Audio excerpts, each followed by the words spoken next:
Donc, bonjour à tous. On va poursuivre notre cours sur les électrolytes et l'importance des additifs dans la composition, je dirais, des ingrédients qu'on va mettre soit dans les batteries, soit dans les supercondensateurs. Et aujourd'hui, je vais tout simplement vous mentionner d'autres classes additifs pour la sécurité de l'accumulateur, mais également des électrolytes, je dirais, nettement plus sophistiqués, comme les liquides ioniques, les ionogènes, et voire même à la fin, je terminerai sur un autre type d'électrolyte qui vient juste d'apparaître dans la recherche de la communauté scientifique, qui sont les gaz liquéfiés comme électrolytes. Alors, ce qu'on a vu la dernière fois, c'est que je vous ai montré finalement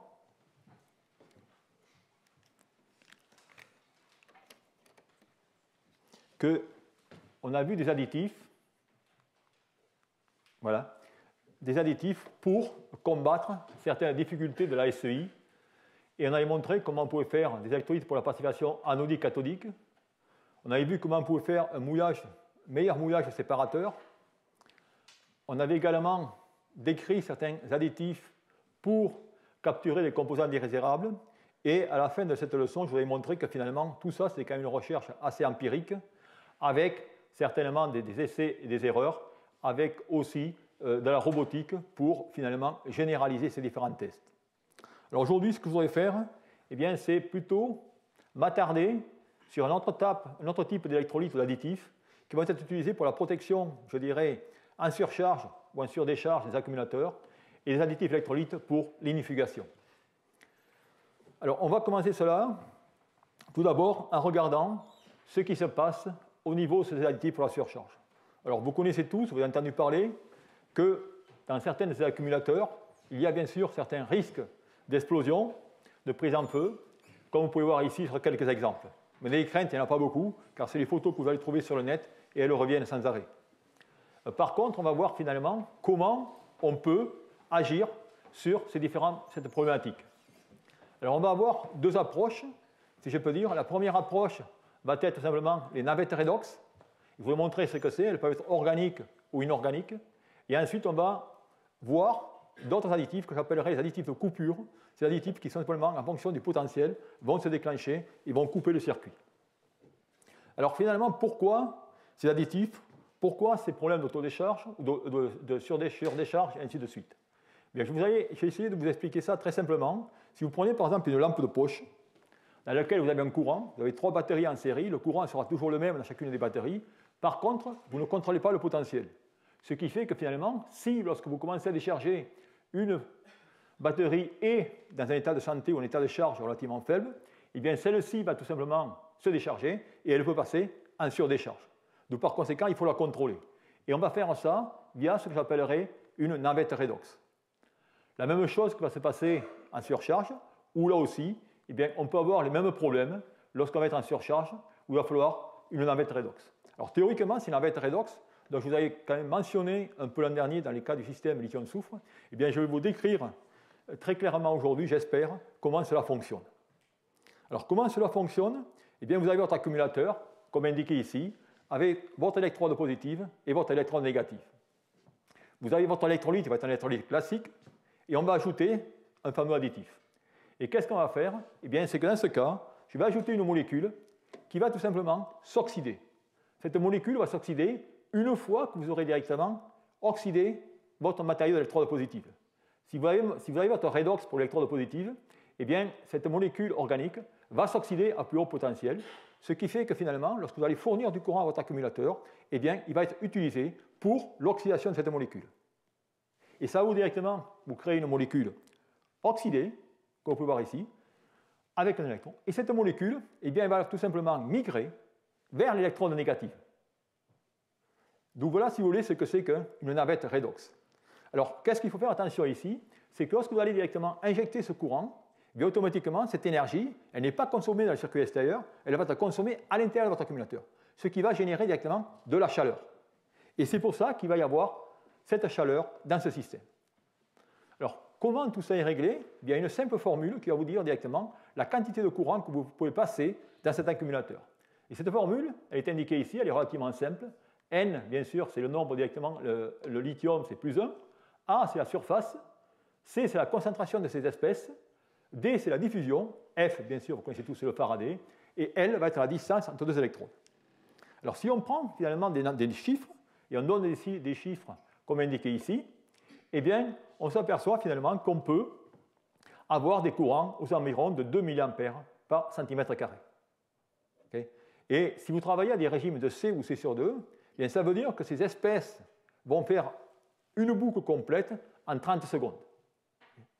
Et ça, bien sûr, il faudra faire attention, c'est qu'on ne pourra pas l'utiliser pour des systèmes où il vous faut des grosses quantités de courant, pour la bonne et simple raison, c'est que vous allez avoir des montées en température, je dirais, considérables. Pour un C sur 2, vous avez une augmentée à température de 40 degrés C, et si vous allez à des régimes de 2C ou 3C, vous pouvez directement atteindre 100, 120 degrés C. Et on verra ça par la suite. Alors bien sûr, pour cela, eh bien, qu'est-ce qu'il va falloir faire? Il va falloir dessiner des molécules organiques qui vont avoir un potentiel supérieur à peu près de 400 millivolts par rapport à votre potentiel redox de votre matériau d'électrode positive. Et vous savez que les matériaux d'électrode positive, mis à part lithium FePO4, qu'on verra par la suite, vont directement opérer à des potentiels de 4 à 4,3 volts. Ça veut dire qu'il vous faut une molécule organique qui va pouvoir s'oxyder reversiblement à 4,7, 4,8 volts. Et ça, je dirais, c'est pratiquement impossible. C'est la raison pour laquelle on va travailler sur des systèmes qui sont relativement modérés, notamment lithium FePO4. Et on va retomber dans la même systématique que l'autre jour, c'est quelles sont les molécules organiques qu'on peut utiliser. Et bien pour ce faire, ici, je vous ai montré différents tests qui ont été bien sûr guidés par des calculs DFT, de façon à déterminer les potentiels redox de ces molécules. Vous avez ici le nombre de molécules qui ont été utilisées, et vous pouvez voir ici le nombre de cycles. Mais parmi ces 20, je dirais, molécules qui ont été étudiées, vous apercevez finalement qu'à la fin, par le criblage, il y en a seulement 2 ou 3, et même une, qui est la verte, qui va directement être capable de soutenir plus de 200 surcharges sur décharge. Et cette molécule que vous pouvez voir ici, c'est du ditertiobutyl, diméthoxybenzène, avec les centres redox qui sont les deux oxygènes. Bien, c'est ce genre de molécules qu'on va pouvoir étudier dans certains systèmes, notamment les systèmes LFP. Alors, comment ça se passe? Eh bien, lorsque vous allez voir un système LFP, vous avez ici une batterie complète. Alors, je conçois que ce graphe est relativement compliqué. Je vais l'expliquer simplement. Vous avez directement en bleu le potentiel de sortie de votre accumulateur qui va osciller entre 1,8 et 2 volts et 2,4 volts. Ensuite, en rouge, vous avez directement le potentiel de votre électrode positive qui est 3,5 pour lithium FeO4 versus lithium et qui est aux alentours de, en noir, qui est aux alentours de 1,5, 1,7 pour lithium 4 et 5O12. Alors, que se passe-t-il? Eh bien, regardez, lorsqu'on va directement passer sur décharge à moins 0,5 volts, et vous voyez que maintenant, eh bien, ça va être directement la molécule organique qui va prendre tout le courant. De la même façon, si maintenant je vais en surcharge, vous l'apercevez ici, vous avez directement lithium 4 et 5O12, et je vais en surcharge. Maintenant, c'est la navette redox qui va fonctionner en surcharge. D'où vous allez pouvoir directement osciller entre ces régimes de charge et surdécharge. Et ça vous permet, je dirais, d'augmenter la sécurité de ces accumulateurs. Et je répète une fois, cette technique n'est valable que sur des 1850. Vous ne ferez jamais ça sur les batteries de voiture pour la bonne et simple raison, c'est qu'il vous faut des courants gigantesques. Et dans ce cas, vous allez avoir directement des surchauffes de votre accumulateur, je dirais, très importantes. Donc ça, c'est une approche qu'on peut utiliser, je dirais, en utilisant des additifs, des solvants ou des molécules comme additifs. Il y a également, dans certains cas, on peut utiliser des sels. Et vous avez ici un sel qui a été utilisé, qui est lithium fluorododécaborane, où vous avez ici un dianion. Et lorsque vous allez oxyder, bien dans ce cas, vous allez obtenir un monoion aux alentours de 4,5 volts. Ça veut dire qu'une fois de plus, le courant que vous allez mettre, eh bien, il va être directement tamponné par ce sel. Et l'avantage de ce sel, eh bien, c'est que vous allez pouvoir, à l'encontre des solvants que je vous ai mentionnés, puisque vous avez des non-stoichiométries en fluor et en hydrogène, vous allez pouvoir ajuster la teneur en fluor et en hydrogène pour directement modifier les potentiels redox. D'où voilà, si vous voulez, ce que sont ces navettes redox que l'on trouve dans certains systèmes. Alors bien sûr, il y a d'autres mécanismes, d'autres façons d'améliorer la sécurité de ces systèmes. C'est par tout simplement en créant, je dirais, des couches d'isolation. Je m'explique. Si je prends par exemple cette molécule, qui est un isocyanate de bromobenzyle, eh bien, lorsque je vais monter à des potentiels de 4,8, 9 volts, je vais avoir dans ce cas une ouverture du cycle, je dirais, du carbonate d'éthylène, qui va créer un radical, et ce radical va générer une polymérisation pour vous générer ce film isolant, cet élastomère isolant autour de la particule. Résultat, si vous prenez des mesures, je dirais, des tests au niveau de la sécurité, vous prenez un accumulateur, comme vous pouvez voir ici, avec classique, le composé lamellaire du carbone. Vous voyez qu'ici, si je n'ai pas d'additif, eh bien regardez, lorsque je vais surcharger, je vais avoir un emballement thermique. Vous voyez, la température va aller à 400 degrés C avec, si je peux dire, les explosions que je vous ai mentionnées auparavant. Maintenant, si vous utilisez cette astuce de mettre l'additif, eh bien vous voyez qu'en ce cas, regardez, je vais arriver tout simplement à un émetteur de 5 volts. À ce compte-là, je vais directement former ce polymère, cet élastomère, qui va directement m'isoler et faire un isolant, je dirais, électrique. Et par conséquent, eh bien, vous voyez, la température monte à 80 degrés C et ensuite, votre courant descend sur zéro, c'est-à-dire qu'on a fait directement un switch thermique. D'où ça, c'est les astuces que l'on peut faire. Alors bien sûr, il y a beaucoup de molécules qui peuvent faire ainsi. Je vais par exemple vous en montrer une autre qui est relativement intéressante. Ça, c'est une molécule dioxalane qui va également générer la même réaction de polymérisation avec la formation d'élastomères qui, dans ce cas, également, vont décroître fortement la conductivité, ce qui fait qu'ils vont bloquer le courant et empêcher cet emballement thermique. D'où ça, il s'agit directement de polymères qu'on va directement créer in situ.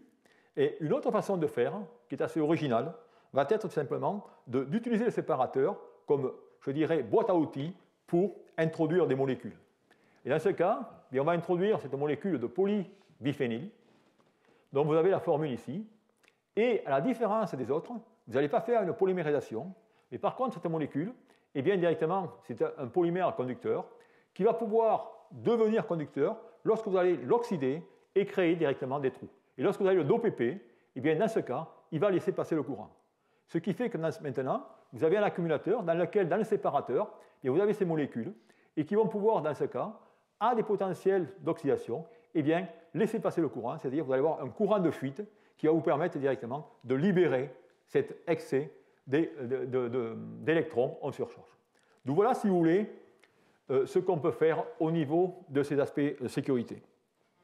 Alors, je vous ai parlé du séparateur et je vais vous en parler plus grandement maintenant, car je dirais que c'est finalement l'élément clé pour la sécurité des accumulateurs que vous utilisez. En effet, ce séparateur, vous le savez, je pense, il a une fonction qui est très importante. C'est tout simplement, il va tout simplement empêcher les contacts électriques entre la positive et la négative. Il doit avoir, bien sûr, une automouillabilité. Il doit avoir de bonnes propriétés mécaniques, car vous allez directement, lorsque vous allez fabriquer vos accumulateurs, vous allez utiliser des bandes de séparateurs. Bonne compatibilité chimique, et bien sûr, isolant électronique. Par contre, si vous regardez très bien ici, regardez, vous apercevez qu'il y a une structure bien particulière. Vous apercevez dans ce cas des pores, et on a des pores de 28 nanomètres. Et ces pores vont tout simplement laisser passer directement l'électrolyte, ils vont laisser les ions migrer. Eh bien, que va-t-il se passer? Ça, vous pouvez le deviner. C'est que maintenant, si jamais j'ai un problème dans mon accumulateur, eh bien, une augmentation de température, qu'est-ce qui va se passer? Eh bien, à des températures de 120 ou 130 degrés, eh bien, tout ça va se fermer et ça va directement jouer le rôle de switch thermique une fois de plus. Et c'est la raison pour laquelle on peut utiliser dans ce cas des polyolefines, du polypropylène ou alors du polyéthylène. Et vous voyez qu'en ce cas, eh bien, on peut avoir des températures différentes.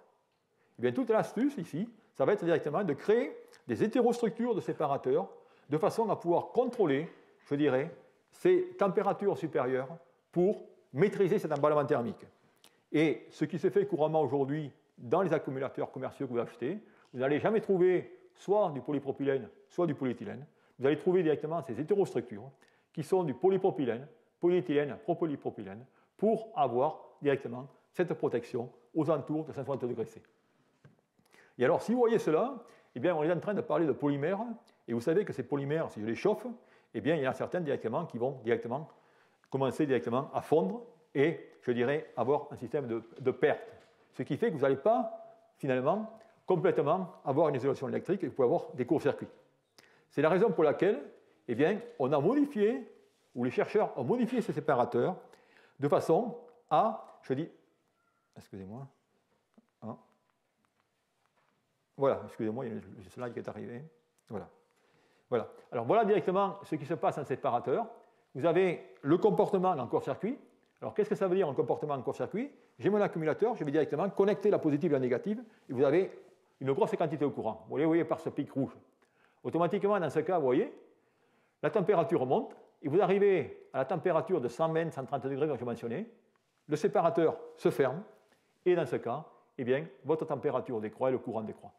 De la même façon, maintenant, si je fais une surcharge, ça veut dire que je charge mon accumulateur à 5, 6 volts, eh bien, là aussi, vous allez pousser cet emballement thermique, et vous arrivez là à une température pareille de 80 degrés, et vous voyez là, la rapidité à laquelle cela se passe, et ensuite, le séparateur directement peut se fermer. Mais la difficulté que je mentionnais en ce cas, c'est que eh bien, ces séparateurs deviennent fluides et peuvent créer directement ces pertes en courant et tout ça, et ces problèmes de dendrite ou de court-circuit. Alors c'est la raison pour laquelle, eh bien, au jour d'aujourd'hui, tout ça a été remédié par la fabrication, le développement de séparateurs céramiques. Quelle est l'astuce? Eh bien, dans ce cas, on va utiliser les mêmes hétérostructures de polyolefines avec à chaque extrême tout simplement des céramiques. Et ces céramiques vont donner tout simplement beaucoup plus, je dirais, de robustness, de dureté, de dureté à ces séparateurs, ce qui va permettre directement de ne pas directement s'écouler lors du chauffage. Et là, vous voyez, on obtient définitivement de meilleures performances en termes directement de shutdown de l'accumulateur. Et alors, un avantage, je dirais, de ces couches céramiques, eh bien, c'est qu'elles vont tout simplement vous créer une meilleure SEI à l'électrode positive et à l'électrode négative. D'où là, vous êtes en train directement de regarder les séparateurs que vous avez aujourd'hui dans tous vos accumulateurs. Ce sont des séparateurs céramiques avec, d'un côté, de l'oxyde d'alumine ou alors du corundum NO3, et cela peut changer. Donc voilà, si vous voulez, ce qui peut se faire. Alors, les travaux récents vis-à-vis de la sécurité, qui sont relativement, je dirais, assez élégants et spectaculaires, relèvent également de l'utilisation du séparateur comme, je dirais, boîte à outils pour introduire des substances ignifuges. Et là, c'est les travaux qui ont été publiés dans Science en 2017, où des chercheurs ont essayé tout simplement de faire des séparateurs à base de fibres, comme vous pouvez voir ici, des fibres qui ont directement le cœur et la gaine, dans lesquelles ils vont introduire une partie ignifuge à l'intérieur de la gaine. Et dans ce cas, on va utiliser tout simplement cet ignifuge qui est triphénylphosphate. Le principe est indiqué ici, c'est-à-dire que lorsque maintenant je vais chauffer, eh bien directement ma matrice, ma gaine va fondre, et elle va, si je peux dire, relarguer cette substance dans mon accumulateur qui va tout simplement éteindre, je dirais, le feu de cet accumulateur. Alors pour faire cela, eh bien, on va utiliser des techniques, je dirais, d'électrospinning, où on va faire ces fibres, comme vous pouvez voir comme indiqué ici. On va partir des solutions de triphénylphosphate de polymère PVDF-HFP que l'on va tout simplement dissoudre dans la méthylacétamide acétone. Vous allez obtenir dans ce cas une solution et qu'on va tout simplement injecter à travers ce flux. Et vous allez avoir directement la formation de cette structure cœur-couronne. Pourquoi? Parce que les deux matériaux ont des solubilités différentes. Et le PVDF ayant une solubilité moindre que le TPP, eh bien, il va bien sûr cristalliser à la surface et jouera bien sûr dans ce cas le rôle de gaine. Ainsi, on obtient ces fibres qu'on peut utiliser pour faire ces séparateurs, ces tissus de séparateurs. Et vous voyez dans ce cas une fibre avec effectivement la matrice PVDF HFP à l'extérieur. Et tout cela peut être confirmé par des mesures, je dirais, de perte en poids. Vous avez ici en bleu bien, la perte en poids associée au triphénylphosphate, dont le point de fusion est égal à 230-45 degrés. Et ensuite, vous voyez directement le PVDF-HFP et vous voyez que maintenant, si je prends le matériau, eh bien, j'ai la composante des deux substances qui est le TPP et le PVDF-HFP.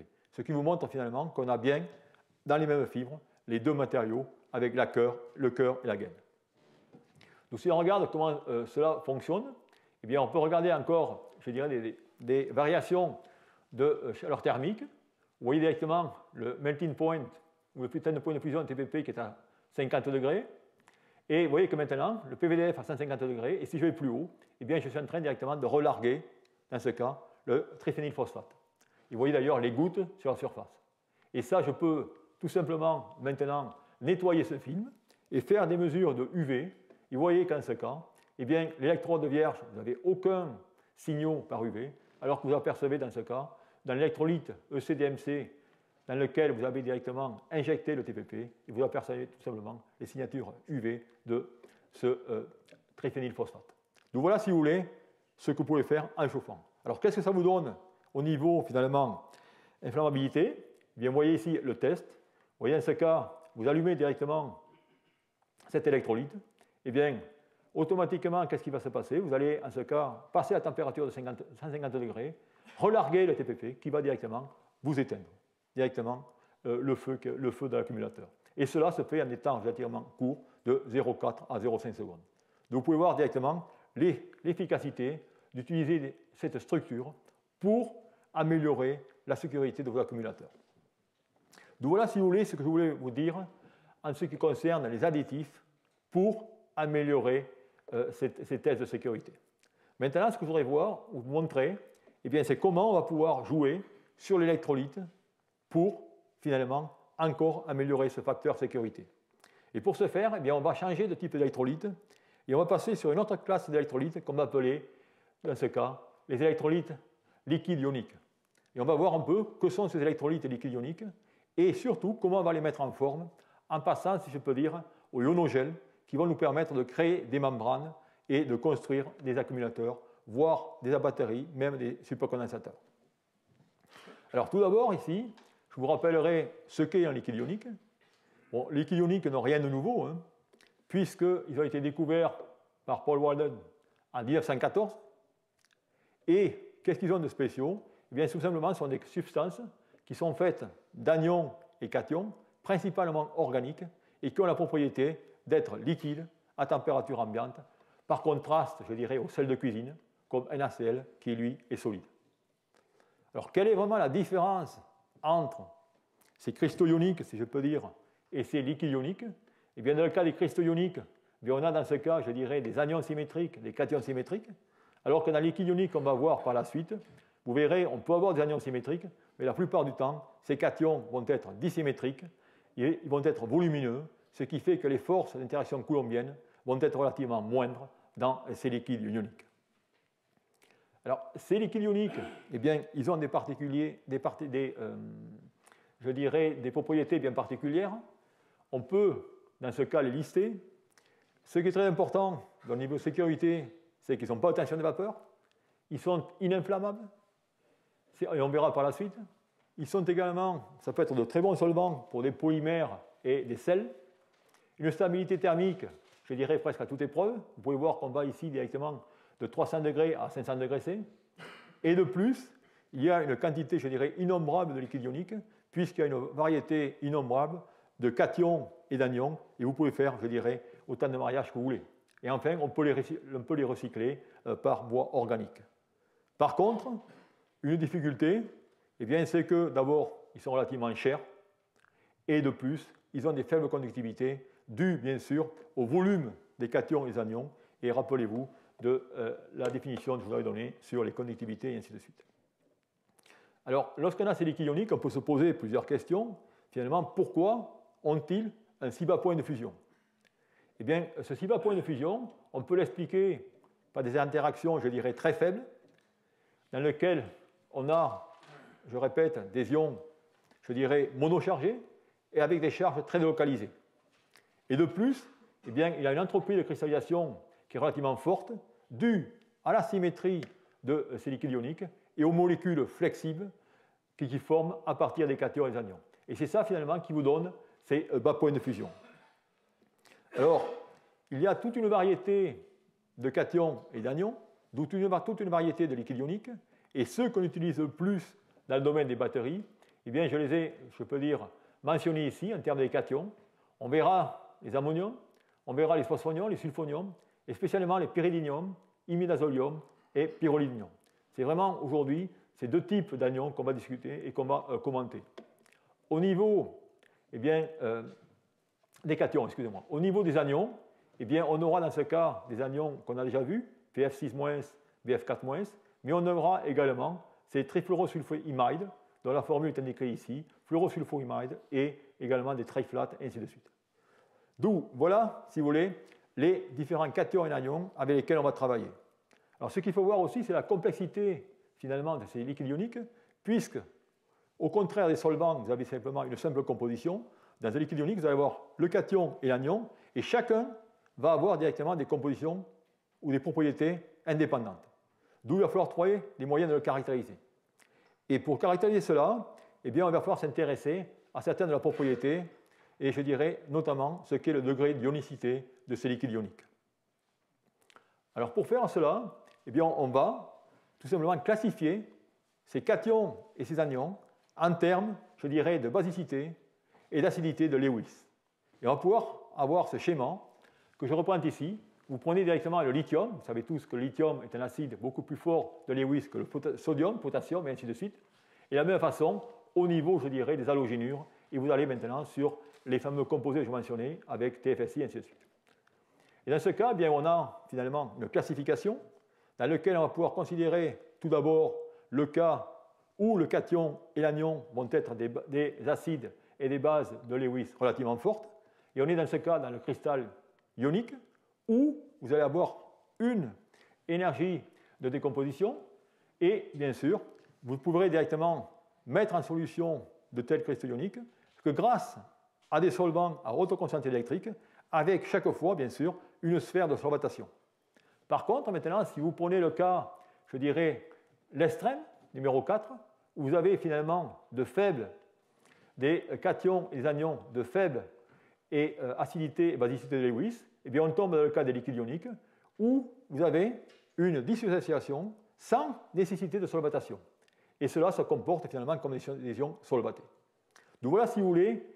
Et ensuite, bien sûr, vous avez ces différents triangles, je reprends ici, qui sont classifiés en 2 et 3, où on a également, je dirais, une dissociation relativement forte. Alors, pour poursuivre dans cette classification, et pour poursuivre dans cette caractérisation de ces liquides ioniques, il faut en déterminer l'ionicité. Et cette ionicité, eh bien, on va pouvoir la déterminer à partir des mesures de conductivité ionique.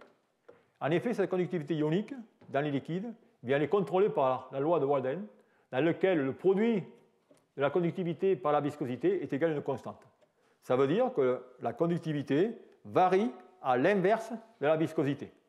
Et vous avez ici, sur ce diagramme, la diagonale qui représente le cas idéal d'un sel, qui est le sel le chlorure de potassium, dans lequel vous avez directement des cations et des anions qui sont parfaitement séparés.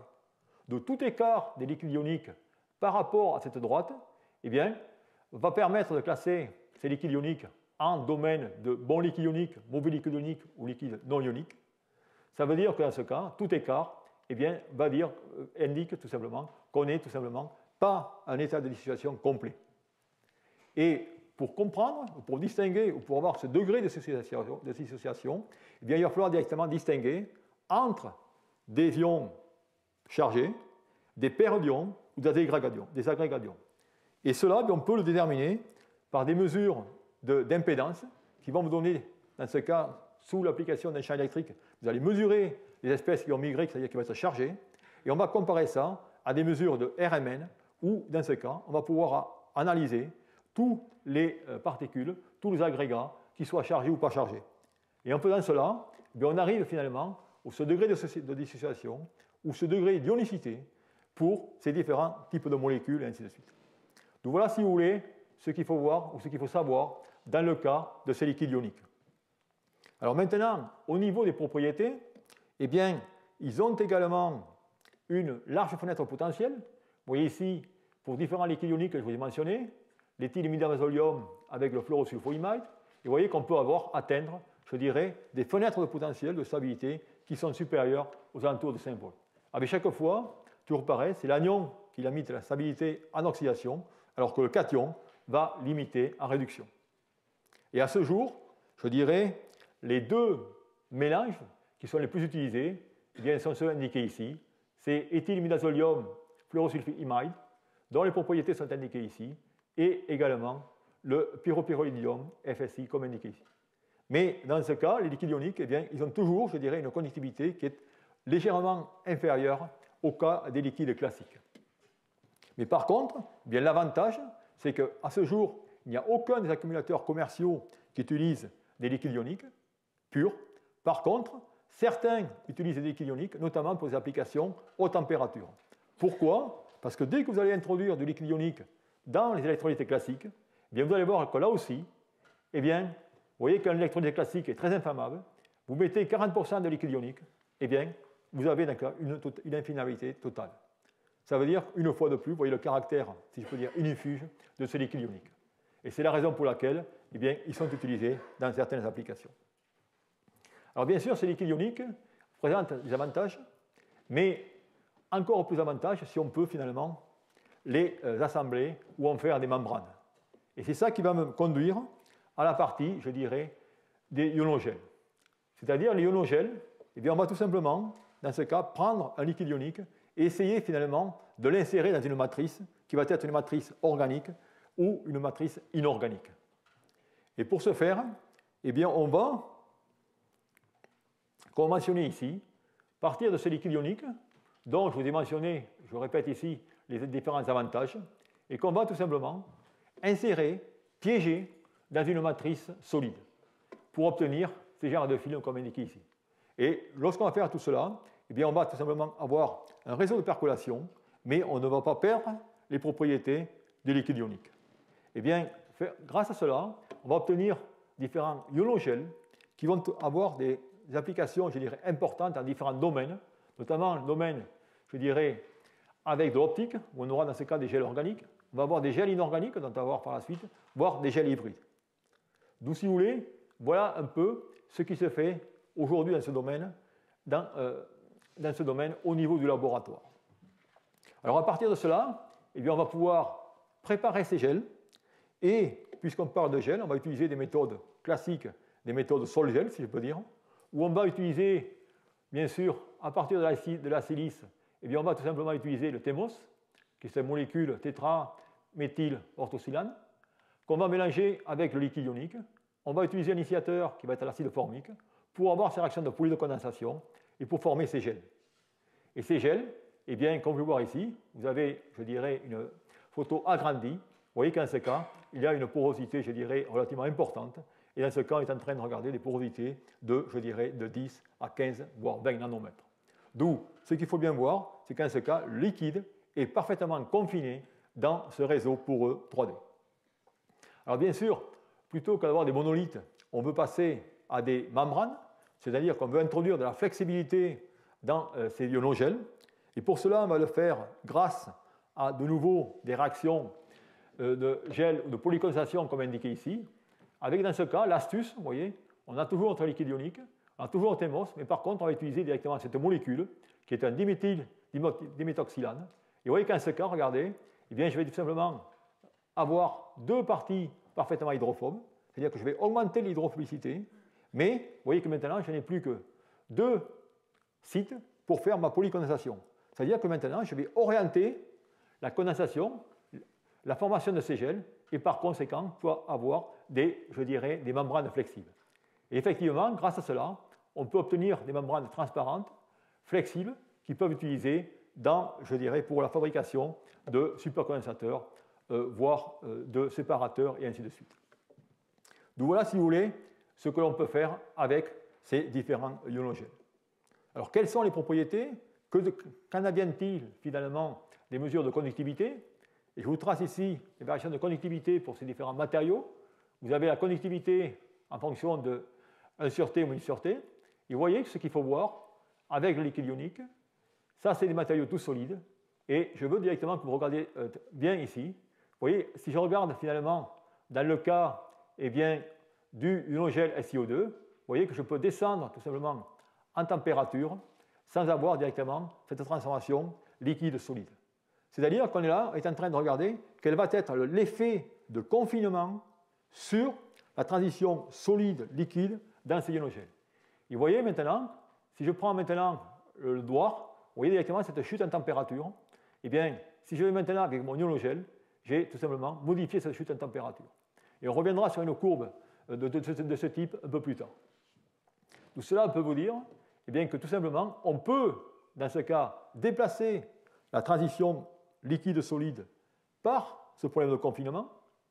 Et finalement, on peut, grâce à ces techniques, obtenir des ionogels qui ont des conductivités ioniques, on peut le voir ici, qui ne sont pas tellement loin de celles des liquides, qui sont indiquées ici par ce, je dirais, ces diagrammes bleus. Donc voilà, si vous voulez, ce que l'on peut faire. Alors ensuite, on peut encore compliquer ou élargir cette richesse des matériaux, où maintenant, on va pouvoir combiner non seulement un liquide ionique avec une matrice inorganique qui va être la silice, mais également avec un polymère. Et ça, c'est des travaux récents qui ont été faits sur de telles matrices où, vous voyez maintenant les ingrédients de départ, vous avez directement ce copolymère, comme indiqué ici, qu'on va mélanger du théos avec le liquide ionique. Et on va obtenir toutes ces différentes sortes de matrices dans lesquelles, regardez, ce qui va être important, c'est qu'on va changer tout simplement la masse du polymère, qui est le premier chiffre ici, la masse de la silice, qui est le deuxième chiffre, et la masse de l'électrolyte. Et on va directement, dans ce cas, avoir des réseaux de plus en plus percolants au niveau de la teneur en silice à CO2. Et qu'est-ce qu'on s'aperçoit en tout ça? Bien, si on mesure les conductivités ioniques, comme je l'ai mentionné auparavant, bien, ce qui est intéressant, c'est que si on prend quand même l'électrolyte classique qui est non confiné, c'est là où vous avez la meilleure conductivité. Par contre, vous apercevez que lorsqu'on fait des matrices, ce qui n'est pas une surprise finalement, c'est-à-dire qu'on va avoir une conductivité qui se rapprochera le plus directement de celle non confinée en augmentant la quantité d'électrolyte. Vous voyez qu'ici, si je monte 85, 75, 64, eh bien, je vais avoir baissé la conductivité ionique pour la bonne et simple raison, c'est que je vais avoir moins directement de liquide ionique à l'intérieur. Également, on peut voir la température liquide-solide qui va se déplacer une fois de plus. Eh bien, elle se déplacera d'autant plus qu'on aura un rapport du réseau confinant au liquide ionique important. C'est-à-dire qu'on aura une plus grande surface et avec des pores de 9 à 10 nanomètres, eh bien, on arrive directement à shifter totalement cette transition, je dirais, liquide-solide. Donc voilà, si vous voulez, ce qu'on peut faire avec ça. Alors bien sûr, la question, c'est maintenant, pourquoi faire tout ça? Eh bien, je vais vous montrer comment on peut assembler, grâce à ces ionogels, des accumulateurs et également des supercondensateurs. Alors, si je regarde au niveau des accumulateurs, vous êtes en train ici de regarder le comportement d'une batterie LiFePO4 vis-à-vis du lithium en utilisant les différents types de membranes que j'ai mentionnés auparavant.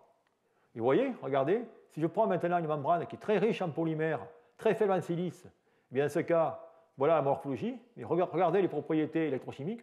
Je trace ici la capacité en fonction du nombre de cycles.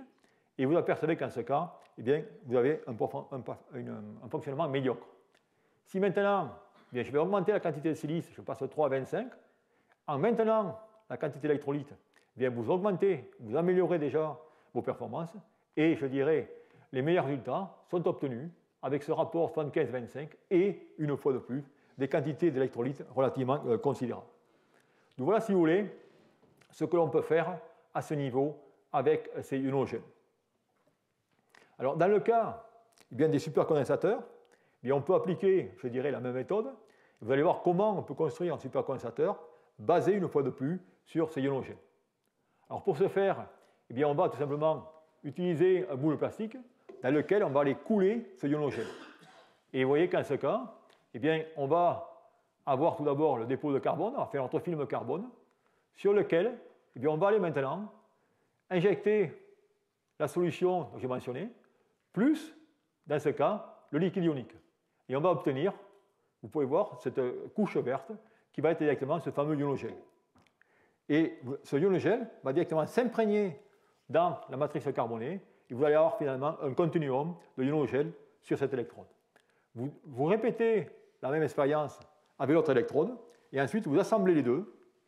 Vous obtenez directement cette configuration pour vous conduire au supercondensateur qui est indiqué ici, dont, après séchage, vous avez une épaisseur d'environ 200 microns. Et vous pouvez voir, en ce cas, on voit très bien cette coupe en microscopie, la partie ionogel, et vous voyez l'imprégnation du film de carbone activé avec l'ionogel. Et cela vous donne des performances, je dirais, relativement intéressantes au niveau du supercondensateur sur un vaste domaine de température, puisqu'on peut aller jusqu'à moins 40 degrés C, dû au fait qu'on ait pris ici une technique comme indiqué. Et cela sur le spectre potentiel de 3 volts. D'où voilà, si vous voulez, ce qu'on peut faire avec les ionogels et les liquides ioniques. Ça vous donne à peu près un aperçu. Et je voudrais juste terminer sur cette partie ionogel pour partager avec vous, je dirais, une dernière innovation dans le domaine, c'est dans lequel certains chercheurs eh bien, sont allés encore plus loin et ont essayé finalement de faire de la chimie avec ces ionogels et de les fonctionnaliser. C'est-à-dire, un ionogel est un électrolyte. Depuis le début, je vous ai mentionné qu'un électrolyte ne participe pas à l'électrochimie. Eh bien, certains chercheurs, notamment un groupe de Montpellier, ont réussi directement à fonctionnaliser ces ionogènes. C'est-à-dire qu'en ce cas, ils ont obtenu des ionogènes ou des liquides ioniques biredox.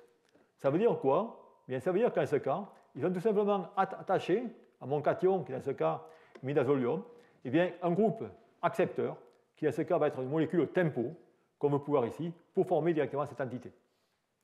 Ils ont également fait la même chose, bien sûr, pour l'anion, où dans ce cas, eh bien, ils ont simplement attaché un groupe donneur à, dans ce cas, le TFSI, le sulfate. Vous voyez qu'en ce cas, ils ont attaché un groupe anthraquinone pour obtenir directement ce biredox. Et ça veut dire que maintenant, eh bien, je vais avoir un électrolyte qui va avoir double fonction. Il va pouvoir participer à la conduction ionique et également donner, je dirais, de la capacité associée aux réactions redox qui peuvent avoir lieu directement sur ces deux côtés. Alors, comment ça se passe?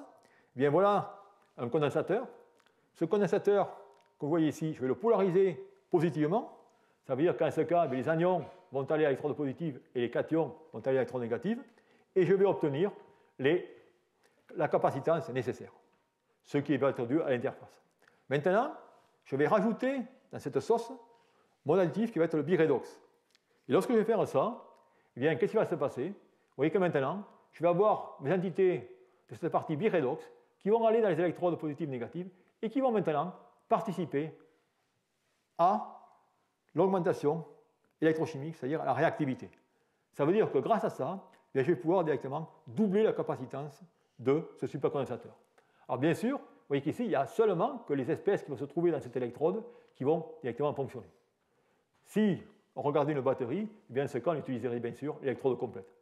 Ça veut dire qu'à ce jour, eh bien, on peut, du moins au niveau du supercondensateur, prendre avantage de cet aspect, je dirais, réactif de ces composés ou de ces liquides ioniques biredox. Et on peut doubler la capacitance et passer, je dirais, aux alentours de 100 microfarads par gramme à 200 microfarads par gramme. Donc voilà, si vous voulez, ce que je voulais vous raconter sur tout ce qui est les liquides ioniques et les ionogènes. Et enfin, je voudrais terminer le cours d'aujourd'hui sur un troisième exemple, qui est un exemple relativement récent. C'est encore un papier de Science qui est sorti en 2017, où certainement ça ne va pas être un exemple pour montrer la sécurité des accumulateurs, mais je pense que cette étude est relativement intéressante pour vous rappeler les bases fondamentales de la détection, de la détermination des électrolytes. Et bien dans ce cas, on va parler d'électrolytes de gaz liquéfiés. C'est-à-dire qu'on va prendre un gaz et on va essayer d'en faire un électrolyte pour utiliser dans un accumulateur et voir ce que ça donne. Alors vous avez une photo simplifiée de ce qui peut se passer. Vous avez un gaz, vous allez par des méthodes de compression ou par des pressions autogènes générer un liquide. Et bien pour cela, on va utiliser, je dirais, des molécules relativement simples. Si je regarde par exemple la molécule dichloroéthane, vous voyez que la constante électrique est de 8,9 et la température d'ébullition est de 40 degrés C. Le difluorométhane, la même constante électrique est à moins 50 degrés C. Donc par conséquent, des chercheurs du Texas ont décidé de regarder ces composés et de voir si on ne pouvait pas liquéfier ce difluorométhane et l'utiliser comme électrolyte. Alors là aussi, si vous voulez, ce n'est pas, je dirais, une nouveauté au niveau d'utiliser de tels matériaux ou de tels gaz liquéfiés pour faire des réactions chimiques, puisque, en tant que chimiste, ça fait bien longtemps qu'on utilise la réaction qui est très simple, c'est la réaction de l'ammoniac liquide. Vous savez tous que l'ammoniac liquide peut solvater le lithium, et on s'en sert pour, avec le dispositif indiqué ici, eh bien, pour avoir des réactions d'insertion à des potentiels relativement bas, aux alentours de 0 volts. Ce qui fait que ce que vous faites ici, vous prenez de l'ammoniac gazeux, vous allez directement refroidir un récipient, vous allez directement condenser cet ammoniac, vous mettez du lithium à l'intérieur, vous faites la réaction à l'état liquide, et ensuite, bien sûr, l'avantage, c'est que lorsque vous voulez récupérer votre produit, dans ce cas, il suffit tout simplement d'évaporer ce liquide. Donc voilà, si vous voulez, ce que on va regarder. Alors bien sûr, maintenant, on est en train de passer dans notre domaine. On va regarder toutes les molécules de fluorocarboné et on va tout d'abord voir quels sont les avantages. Et bien sûr, comme j'ai fait depuis tout le début, chaque fois que j'ai utilisé ce graphe, il va revenir une fois de plus, dans lequel vous avez l'importance de ces orbitales frontières pour déterminer le domaine de stabilité de votre électrolyte, avec bien sûr l'écart qui représente la formation de SI. Eh bien, on peut, et les chercheurs ont fait, par des calculs DFT, ils ont tout simplement établi quelles étaient les orbitales LUMO et HOMO pour cette nouvelle catégorie de composés fluorocarbonés, et ils ont comparé aux composés carbonates qu'on a utilisés auparavant, comme l'éthylène carbonate ou le propylène carbonate. Et lorsque vous avez les résultats, vous voyez ici le potentiel. Vous voyez directement les LUMO et les HOMO de ces différents matériaux, de ces différents solvants.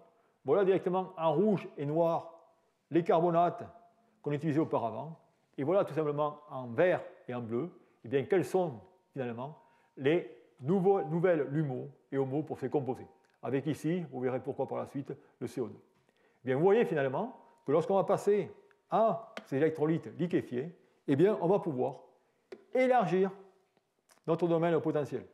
C'est-à-dire qu'on va pouvoir gagner en potentiel tout en minimisant les réactions secondaires qui vont conduire à la SI. Donc ça, c'est très important. Alors, ayant fait cela, bien sûr, il faut savoir lequel on va utiliser. Eh bien, les chercheurs ont utilisé directement le fluorométhane et le difluorométhane, et on va voir pourquoi. Alors, que se passe-t-il et quelles sont les pressions? Et si on regarde sur une échelle de pression en fonction de la température, et je vous mentionne ici, finalement, les domaines liquides de ces différents électrolytes ou différents solvants. Vous voyez ici les pressions de vapeur avec des domaines liquides qui s'étendent finalement de moins 120 à moins 40. Mais bien sûr, on peut élargir ce domaine de liquide et vous avez des pressions, comme vous pouvez voir ici, qui sont des pressions quand même relativement larges, aux alentours de 5 mégabars et ainsi de suite. Mais ça, finalement, si vous regardez ces pressions, elles sont inférieures aux pressions que vous avez dans les véhicules électriques basés sur le gaz naturel, vous avez du 24 mégapascales.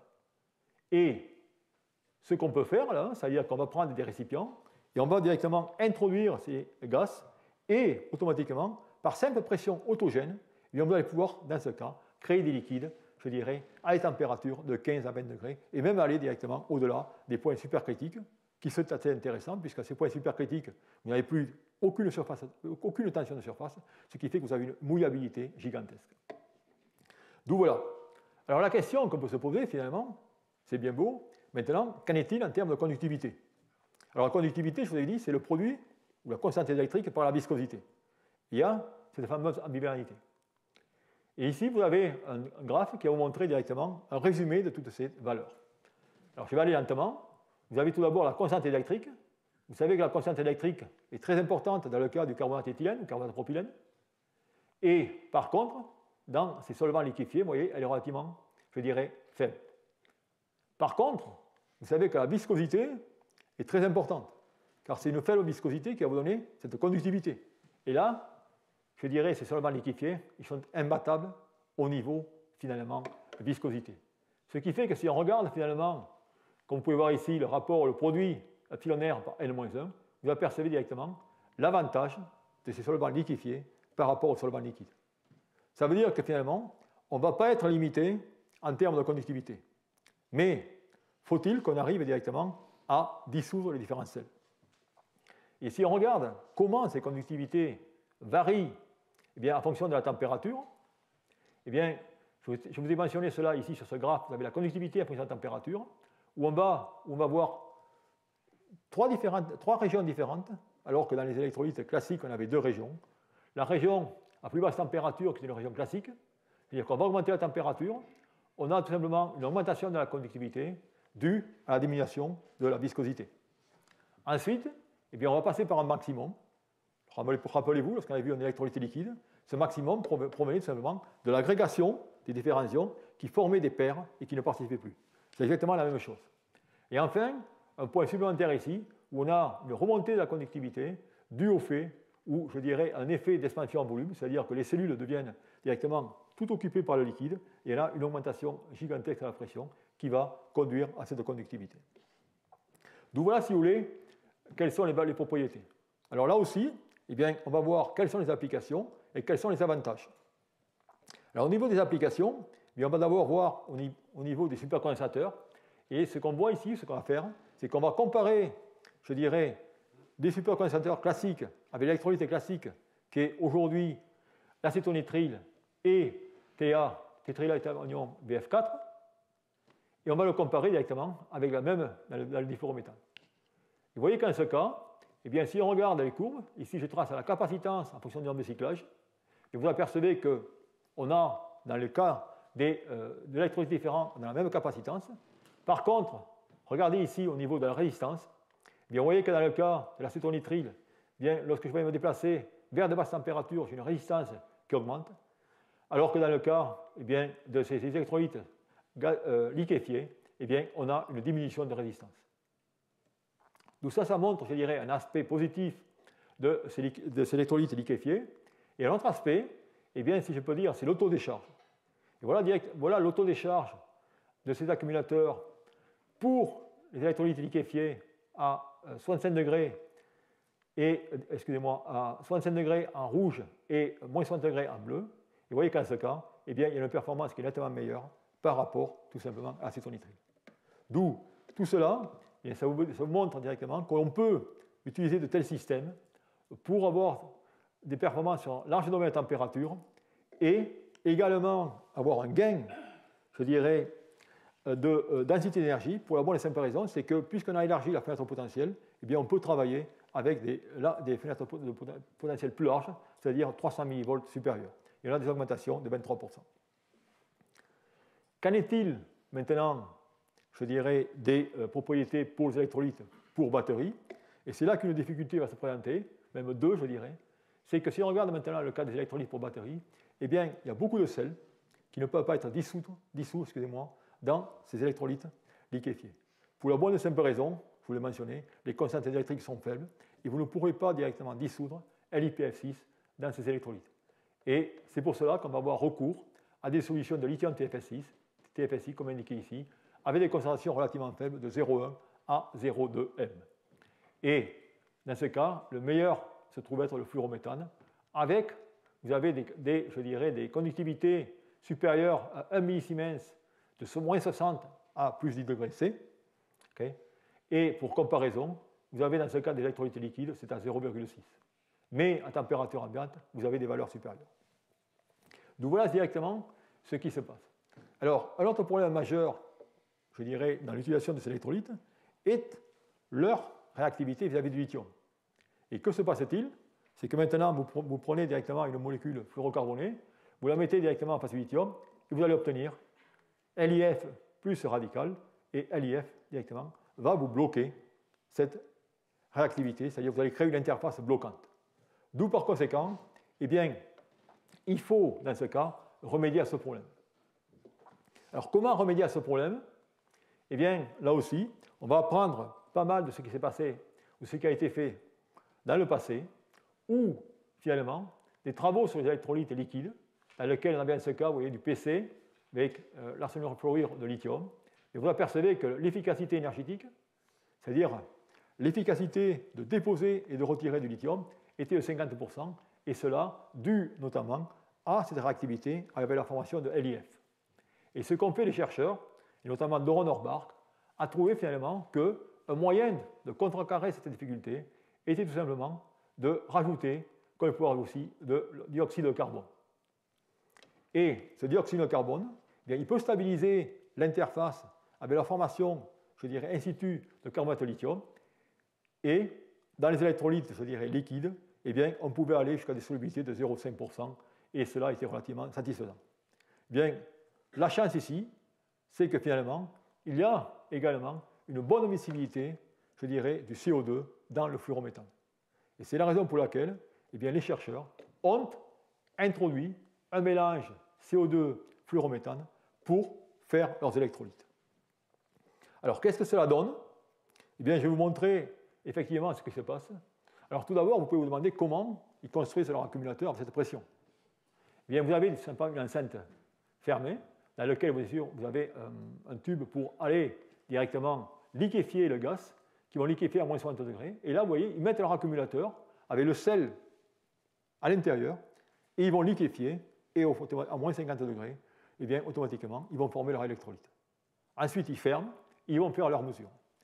Dans ce cas, vous allez obtenir une efficacité coulombique relativement importante, de 97%. Je dirais, c'est parfaitement comparable à ce que vous pouvez faire avec les meilleurs électrolytes liquides. Vous regardez ici, alors dans ce cas, j'aurais dû mentionner, on va utiliser dans ce cas une batterie lithium-métal avec simplement, je dirais, une feuille d'acier. Et on va les déposer, retirer le lithium, et vous voyez directement l'uniformité du dépôt que l'on peut faire à la surface de cette feuille d'acier. Donc cela peut être généralisé à d'autres, je dirais, applications et à faire des accumulateurs complets.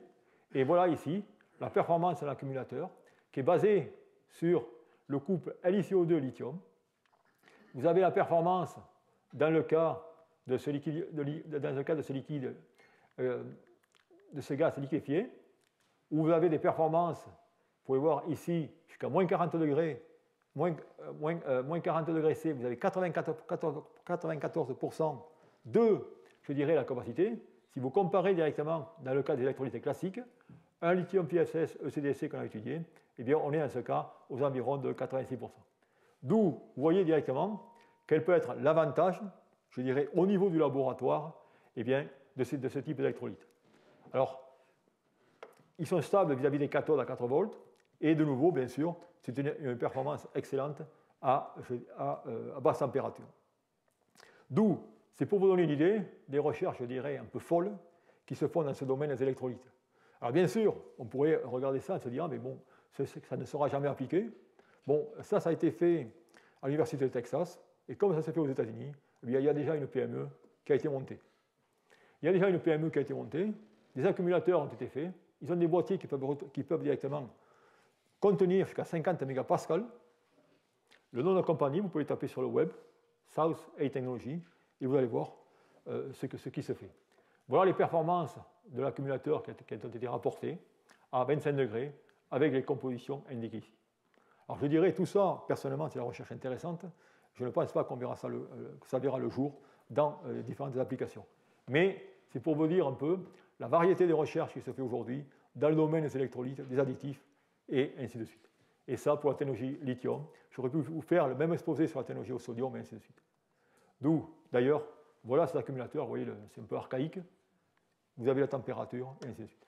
Mais pour vous dire directement qu'aux États-Unis, à partir du moment où on fait une découverte intéressante au niveau de la recherche, eh bien on peut la transformer rapidement, du moins, dans une PME et essayer de commercialiser. Voilà. Sur ce, bien, écoutez, je voudrais terminer ce cours en vous remerciant encore une fois pour votre écoute. Et puis, si vous avez des questions.